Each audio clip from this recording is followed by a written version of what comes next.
Hello dear students, आज है 1 अप्रैल और बेटा 1 अप्रैल को हर साल हम क्या मनाते हैं?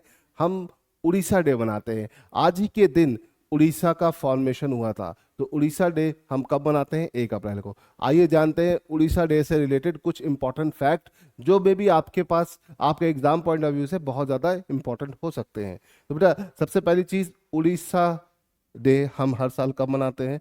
We celebrate Orissa day every year on 1 April. कब मनाते हैं बेटा? 1 अप्रैल को मनाते हैं। ये याद रखिएगा, कब मनाते हैं? 1 अप्रैल को। ठीक है।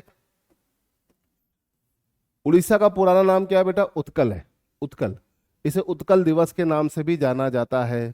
ठीक है। उड़ीसा को और पुराने टाइम में चले जाएं तो उड़ीसा को हम कहते थे कलिंगा। कलिंगा की वॉर हुई थी जो अशोका ने लड़ी थी, जिसके बाद से उनका हृदय परिवर्तन हो गया था।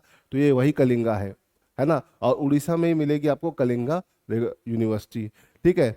This regional holiday is celebrated annually on 1st April and marked of the formation of Odisha as a separate province on April 1, 1936। Orissa का फॉर्मेशन 1936 में हुआ था।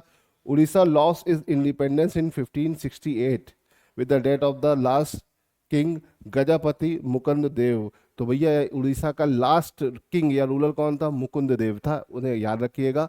उड़ीसा की बेटा अगर हम बात करते हो तो ये कोस्टल एरिया पे है। उड़ीसा का कैपिटल है भुवनेश्वर। उड़ीसा में बहुत सारी इंपॉर्टेंट चीजें हैं, जैसे कि उड़ीसा की सबसे इंपॉर्टेंट नदी है महानदी, और महानदी के किनारे बसा हुआ शहर वहां पे कौन सा बेटा? कटक। कटक शहर किस नदी किनारे बसा है?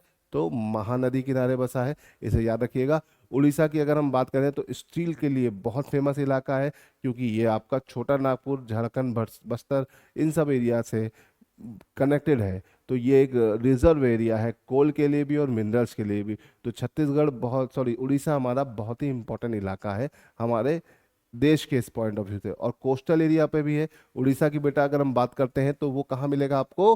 वो मिलेगा आपको ईस्ट कोस्ट पर, है ना। और उड़ीसा में एक सी पोर्ट भी है जिसका नाम है पारादीप। इसे याद रखिएगा। These are the most important point about Orissa.